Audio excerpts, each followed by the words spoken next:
Hello दोस्तों, स्वागत है आपका हमारे YouTube चैनल डियर टीचर्स पर। अगर आप हमारे चैनल पर पहली बार विजिट कर रहे हैं तो प्लीज़ चैनल को सब्सक्राइब करें और बेल आइकन को ज़रूर दबाएं कि जिससे कि वीडियो के नोटिफिकेशन सबसे पहले आपको मिले। और हमारे वीडियो से संबंधित किसी भी PDF के लिए आप हमारे टेलीग्राम ग्रुप को ज्वाइन कर सकते हैं, जिसका लिंक डिस्क्रिप्शन बॉक्स में दिया गया है। वहां जाकर क्लिक करें और ग्रुप को ज्वाइन करें। वीडियो अच्छा लगे तो प्लीज़ लाइक करें और शेयर करें। आज हम टॉपिक देखेंगे जो परीक्षा हुई यूपी टेट की जूनियर लेवल पर जो प्रश्न पूछे गए थे, उन प्रश्नों का एनालिसिस देखेंगे। तो आइए पहला सेक्शन हम देखते हैं, बाल विकास एवं शिक्षण विधि। आइए पहला प्रश्न देखते हैं, निम्न में कौन सा शिक्षा मनोविज्ञान की सर्वाधिक व्यक्तिनिष्ठ विधि है। हमारा ऑप्शन दिया हुआ है निरीक्षण, बहिर्दर्शन, प्रयोगीकरण, अंतर्दर्शन। तो हमारा सही ऑप्शन हो जाएगा अंतर्दर्शन। अंतर्दर्शन यानी स्वयं के व्यवहार को जो देखता है वही अंतर्दर्शन है। और ये दिया किसने था? ये दिया था विलियम वुंट ने। विलियम वुंट ने दिया था। आते हैं हम अपने अगले प्रश्न पर। अगला प्रश्न है हमारा, अल्बर्ट बंडूरा निम्न में से किससे संबंधित है। तो सबको पता है कि अल्बर्ट बंडूरा का सामाजिक अधिगम का सिद्धांत जो है वो सबसे फेमस है, तो यही हमारा सही आंसर हो जाएगा। आते हैं हम अपने अगले प्रश्न पर। अगला प्रश्न है हमारा, अधिगम में पठार निम्न में से किस कारण बनता है। तो दोस्तों सबको पता है कि जो पठार बनता है वो निगेटिव पॉइंट पर ही बनते हैं। तो इसमें देखिए निगेटिव पॉइंट क्या है? थकान, अभिप्रेरणा, रुचि, परिपक्वता। तो यहाँ पर थकान जो है इसी के कारण पठार बनने का यही कारण है। आते हैं हम अपने अगले प्रश्न पर। अगला प्रश्न है हमारा, दर्पण चित्र परीक्षण किसके मापने हेतु प्रयुक्त होता है। तो दर्पण चित्र परीक्षण जो है वो अधिगम की गति को मापने के लिए होता है। ठीक है। अगला प्रश्न है हमारा, क्लाउड पिक्चर परीक्षण निम्न में से किसके मापन में प्रयुक्त होता है। तो जो क्लाउड पिक्चर परीक्षण है ये दोस्तों व्यक्तित्व के मापन हेतु होता है। यही प्रश्न प्रथम स्तर पर जो प्राथमिक स्तर पर हुआ था उसमें भी पूछा था। आते हैं हम अपने अगले प्रश्न पर। अगला प्रश्न है हमारा बुद्धिलब्धि से है कि 5 वर्ष के मोहन की आयु, मोहन कितने वर्ष का है? 5 वर्ष का। उसकी मानसिक आयु 8 वर्ष, उसका बुद्धिलब्धि निकालना है। तो बुद्धिलब्धि का सूत्र ही है MA/CA। MA/CA यानी मेंटल और वास्तविक। ठीक है। तो मेंटल इसकी कितनी है? 8 है। और वास्तविक जो है वो कितनी है? वो 5 है। अगुड़े 100 कर देंगे, यहाँ हो जाएगा 20 और ये 8 दूना के 16, तो 160 सही आंसर है। आते हैं अगले प्रश्न पर। इनमें कौन सा IQ स्तर मंदबुद्धि बालकों का प्रशिक्षण योग्य IQ स्तर कहलाता है। ठीक है, प्रशिक्षण योग्य। तो यहाँ पर हमारा ऑप्शन सही होगा। क्या क्या दिया है? 36 से 49, 50 से 69, 35 एवं निम्न और 70 से 79। ठीक है। तो इसमें हमारा ऑप्शन सही हो जाएगा 36 से 49। आते हैं हम अपने अगले प्रश्न पर। अगला प्रश्न है हमारा, रोर्सा इंक ब्लड टेस्ट का प्रयोग निम्न में से किसके मापन हेतु किया जाता है। तो सबको पता है रोर्सा स्याही धब्बा जो है परीक्षण ये व्यक्तित्व के मापन में किया जाता है। ठीक है, व्यक्तित्व के मापन में। अगला प्रश्न है, यह विस्मृति का कारण नहीं है। ठीक है। ऑप्शन दिया है मानसिक द्वंद्व, स्मरण करने की क्षमता, सीखने की दोषपूर्ण विधियां, सीखने में कमी, अब मानसिक द्वंद्व।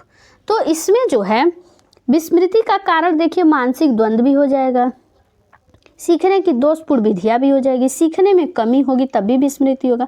लेकिन जब स्मरण करने की इच्छा होगी तो विस्मृति कहाँ से होगी? जब स्मरण करने की इच्छा रहेगी तो वो चीज़ याद होगी ना, विस्मृत थोड़ी होगी। तो यहाँ हमारा ऑप्शन सही हो जाएगा, नहीं पूछा है तो स्मरण करने की इच्छा। अगला प्रश्न है हमारा, वह विज्ञान जो संख्यात्मक पद्धति को एकत्र करने, विभाजित करने, प्रस्तुत करने, तुलना करने और व्याख्या करने की विधि से संबंधित है वह क्या कहलाता है। तो वो क्या कहलाता है? वो स्टैटिक्स सांख्यिकी कहलाता है। क्या कहलाता है? सांख्यिकी। अगला प्रश्न है, निम्न में कौन शेष से भिन्न है। तो यहाँ देखिए दिया है रेमन का परीक्षण, 16 PF परीक्षण, ड्रा ए मैन परीक्षण, TAT परीक्षण। तो ये जो है दोस्तों रेमन परीक्षण जो है यह बुद्धि का परीक्षण है। ठीक है। आते हैं हम अपने अगले प्रश्न पर। अगला प्रश्न है हमारा, 7, 8, 9, 10, 11, 12 का मध्यांक पूछा है, मीडियन पूछा है। तो इसका मीडियन आपको पता ही होगा 9.5 हो जाएगा। अगला प्रश्न है हमारा,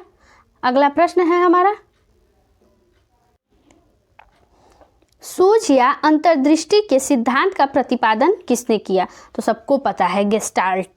ठीक है। मैकडूगल के अनुसार प्रत्येक मूल प्रवृत्ति से संबद्ध होता है, क्या संबद्ध होता है? मैकडूगल के अनुसार प्रत्येक मूल प्रवृत्ति का एक संवेग होता है, ठीक है। अगला प्रश्न है हमारा, पूर्व अनुभव के आधार पर संवेदना को अर्थ प्रदान करना क्या कहलाता है? ये भी प्रश्न प्रथम मीटिंग जो हुई थी, फर्स्ट मीटिंग की पेपर जो हुआ है उसमें पूछा था। प्रत्यक्षीकरण उसमें दिया था या प्रत्यक्ष ज्ञान? अगला प्रश्न देखते हैं, पिछड़े बालकों के लिए शैक्षिक लब्धि की अवधारणा किसने दी है? तो यह दिया है हमारे सिरिल बर्ट ने। किसने दिया है? सिरिल बर्ट ने। निम्न में कौन सा एक उत्तम परीक्षण की विशेषताओं से भिन्न है? भिन्न पूछा है कि कौन सा नहीं है, ये पूछना चाह रहा है, ठीक है, नहीं। तो यहाँ पर देखिए दोस्तों, इसमें दिया है वस्तुनिष्ठता, तो ये तो है, वैधता भी है, विश्वसनीयता भी है, इसमें हो जाएगा अभिक्षमता। विश्वसनीयता भी है, वैधता भी है, वस्तुनिष्ठता भी है, लेकिन जो एप्टीट्यूड होता है वो नहीं होता है, तो ये हमारा हो जाएगा सही उत्तर। आते हैं हम अपने अगले प्रश्न पर, निम्न में से कौन सा बुद्धि का सिद्धांत नहीं है? तो सबको पता है द्वितत्व है, बहुतत्व है, एक तत्व है। द्वितत्व स्पीयरमैन, बहुतत्व थार्नडाइक, एक तत्व बीने एंड साइमन जो थे वो लोग। तो प्रत्यागमन जो है वो हमारा हो जाएगा कि यह बुद्धि का सिद्धांत नहीं है।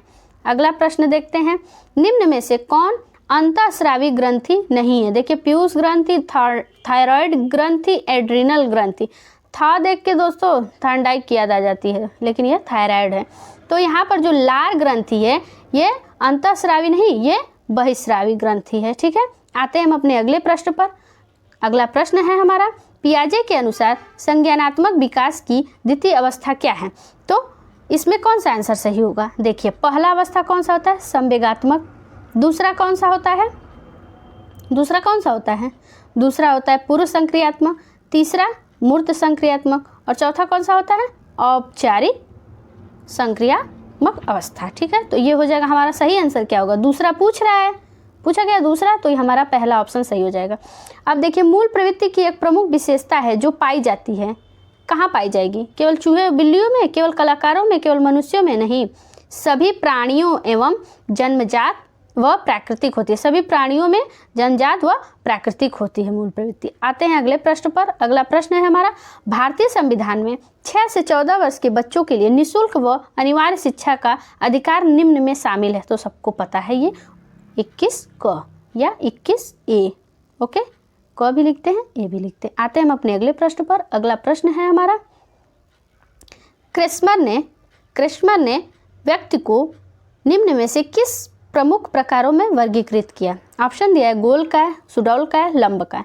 इनमें से सभी, तो इनमें से सभी होगा, ठीक है। अब पूछ रहा है टीईटी टेट यानी टीईटी जो परीक्षा हमने दी है उसका मूल उद्देश्य क्या है? अभिवृत्ति, अभिक्षमता, बौद्धिक क्षमता, मूल्य। तो इसका क्या होगा? अभिक्षमता, ठीक है। एप्टीट्यूड, अभिक्षमता, अभियोग्यता को चेक करना चाहता है वो, ओके। तो सही आंसर हो जाएगा अभिक्षमता। आते हैं अगले प्रश्न पर हम, संघनन का सिद्धांत निम्न में से किसकी व्याख्या करता है? तो दोस्तों, जो संघनन का सिद्धांत है वो स्मृति की व्याख्या करता है। किसका? स्मृति की व्याख्या करता है। आते हैं हम अपने अगले प्रश्न पर। अगला प्रश्न है हमारा, निम्न में से शारीरिक विकास को प्रभावित करने वाला कारक क्या है? ऑप्शन दिया है खेल, व्यायाम, वातावरण, इनमें से सभी, वंशानुक्रम।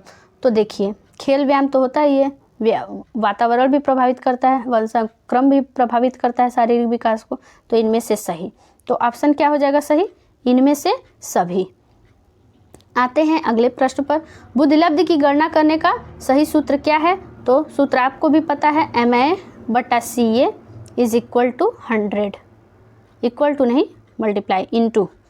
तो ये हो जाएगा हमारा चौथा ऑप्शन सही, मानसिक आयु बटे वास्तविक आयु गुणे 100। आते हैं हम अपने अगले प्रश्न पर। अगला प्रश्न है हमारा, विचारात्मक चिंतन की चर्चा निम्न में से किसने की है? तो इसमें हमारा सही आंसर हो जाएगा कि चिंतन पर सबसे ज़्यादा जोर किसने दिया? स्वतंत्र चिंतन, तो जॉन डीवी ने। अगला प्रश्न है, आगमनात्मक तर्क के स्तरों में कौन शामिल नहीं है? आगमन निगमन आपको पता ही है, तो इसमें क्या नहीं शामिल है? देखिए क्या पूछ रहा है, सामान्यीकरण, प्रयोग, अवलोकन, कल्पना। तो इसमें क्या नहीं शामिल होगा? कल्पना इसमें नहीं शामिल है। आते हैं अगले प्रश्न पर, सीखी गई बात को धारण और पुनः स्मरण करने में असफल होना क्या है? जब असफल हो जाएंगे तो वो विस्मरण हो जाएगा, अगर सफल हो जाते हैं तो स्मरण हो जाता है। तो हमारा सही आंसर विस्मरण हो जाएगा। आते हैं हम अपने अगले सेक्शन हिंदी पर। हिंदी में देखते हैं क्या क्या प्रश्न पूछा हुआ है। पंकज में कौन सा समास कौन सा समास है? तो जो पंकज है इसमें सबको पता है बहुव्रीहि समास है, ठीक है। जिनका ये है उन्होंने कर्मधारय लगाया है जो कि गलत है। अयोगवाह को कहा जाता है, क्या कहा जाता है? तो अयोगवाह को अनुस्वार एवं विसर्ग, ठीक है। अनुस्वार और विसर्ग को अयोगवाह कहा जाता है। किसके अनुसार है ये किशोरी दास वाजपेयी जी के अनुसार है। शब्दानुशासन में उन्होंने, हिंदी शब्दानुशासन में उन्होंने ये बताया हुआ है कि अनुस्वार एवं विसर्ग क्या है? अयोगवाह है, ठीक है। आते हैं हम अपने अगले प्रश्न पर। अगला प्रश्न है हमारा, एक ओर अजगर ही लखी एक ओर मृगराय, विकट बटोही बीच ही परियो मूर्छा खाए। इसमें कौन सा रस है ये पूछा है। तो दोस्तों इसमें भयानक रस है, ठीक है, इसमें भयानक है रस। अगला प्रश्न है, से विभक्ति में किस कारक के लिए प्रयुक्त होता है? से विभक्ति निम्न में से किस में प्रयुक्त होता है? तो सबको पता है कर्ता ने कर्म को दो जगह प्रयुक्त होता है। तो देखिए इसमें क्या दिया हुआ है, कर्ता ने कर्म को करण से, तो यहाँ पर से सही हो जाएगा। आते हैं हम अपने अगले प्रश्न पर। अगला प्रश्न है, उसने नहाकर भोजन किया। उसने नहाकर भोजन किया, इसमें इस वाक्य में नहाकर निम्नांकित में से किस क्रिया का उदाहरण है? तो देखिए जब नहाकर खाकर ये होता है तो इसमें जो है दोस्तों वो पूर्वकालिक क्रिया होती है, ठीक है, कि एक काम कर रहा है, नहा ले रहा है, नहा कर तब भोजन कर रहा है, तो दो क्रिया हो गई। तो एक क्रिया के पहले एक क्रिया हो रही है, तो ये पूर्वकालिक क्रिया है। अगला प्रश्न देखते हैं, सूफी संतों की शैली क्या थी? तो जो सूफी संत थे उनकी शैली थी मसनवी। क्या थी? मसनवी। गुड़िया भीतर गुड़िया के रचनाकार कौन है? तो इसका आंसर सही है मैत्रेयी पुष्पा। मैत्रेयी पुष्पा की ये आत्मकथा है, ठीक है, ये एक आत्मकथा है गुड़िया भीतर गुड़िया। 100 अजान एक सुजान के रचनाकार का क्या नाम है? तो दोस्तों बालकृष्ण भट्ट। बालकृष्ण भट्ट की है 100 अजान एक सुजान। गोस्वामी तुलसीदास का निधन वाराणसी के किस घाट पर हुआ था? तो दोस्तों 80 घाट पर उनका निधन हुआ था। अगला प्रश्न देखते हैं। अगला प्रश्न है हमारा, भक्तमाल के रचनाकार कौन है? तो दोस्तों भक्तमाल के रचनाकार हैं नाभादास। अगला प्रश्न है हमारा, कौन सा वाक्य शुद्ध है? गलियों को चौड़ा करना आवश्यक है, परशुराम के क्रोधाग्नि ने क्षत्रियों को जला दिया, वृक्षों पर कोयल कूक रही है, खेतों में लंबे लंबे घास उगाएं। तो देखिए गलियों को चौड़ा नहीं, चौड़ी चौड़ी, ठीक है, परशुराम। और ये देखिए वृक्षों पर कोयल कूक रही है, तो वृक्षों नहीं वृक्ष पर कोयल कूक रही है, ठीक है। खेतों में लंबे लंबे घास उगाए नहीं, लंबी लंबी घास जो है उग आई, ठीक है, उगी हैं या उग आई हैं। आते हैं इसमें सही ऑप्शन तब देखते हैं क्या है। परशुराम के क्रोधाग्नि ने क्या किया? क्षत्रियों को जला दिया, यह ऑप्शन हमारा सही है। आते हैं अगले प्रश्न पर, विद्यार्थी में कौन सी संधि है? तो विद्यार्थी में सबको पता है दीर्घ संधि है।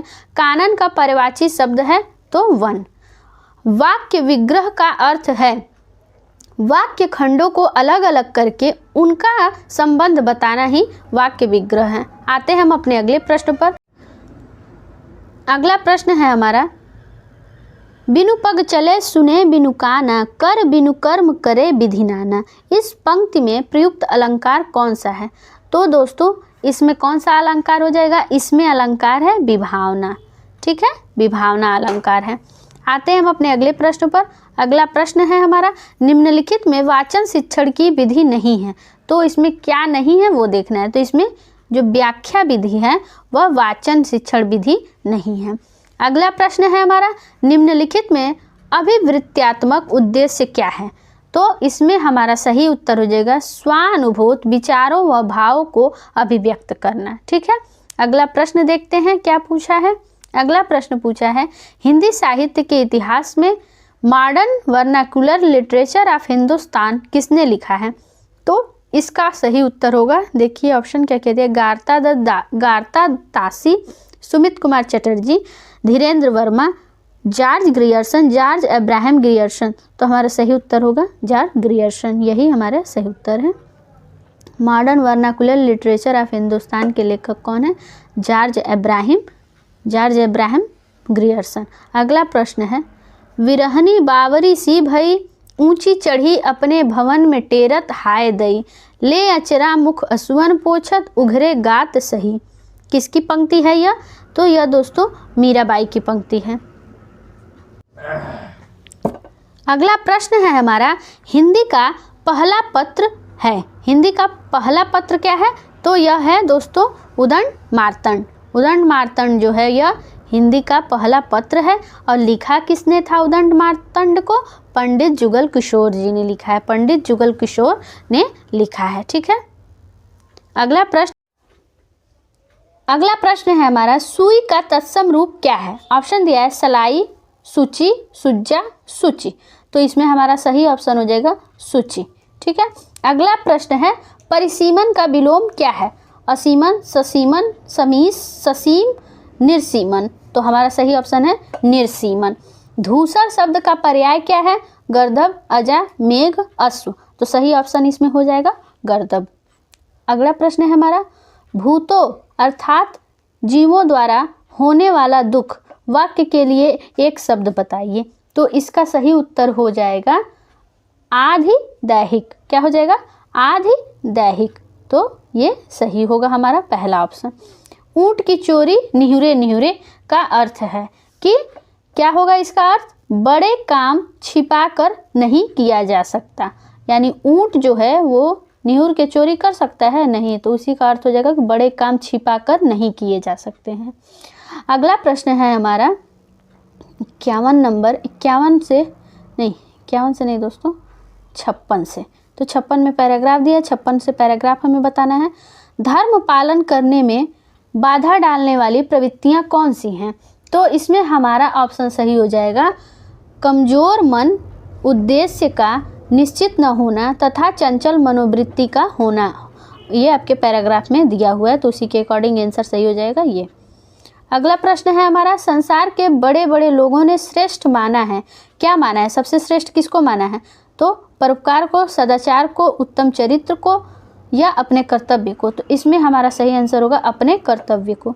अगला प्रश्न है हमारा, निर्बलता शब्द में उपसर्ग और प्रत्यय का सही विकल्प क्या है? तो देखिए दोस्तों, पहले तो हम उपसर्ग आगे से निकालेंगे जो कि शुद्ध हो, एकदम सही हो। तो हमारा निर, धन, बल और पीछे से प्रत्यय ता। दोस्तों यहाँ देखिए निर जो है र पे हलंत रहेगा। तो हमारा सही ऑप्शन कहाँ है? ये हो गया हमारा चौथा सही ऑप्शन, निर्धन, बल, धन, ता। ठीक है, ये वाला गलत होगा, ये सही है। कायर की भाववाचक संज्ञा क्या है? तो कायर में ता जब लगा देंगे तो कायरता हो जाएगी उसकी भाववाचक संज्ञा।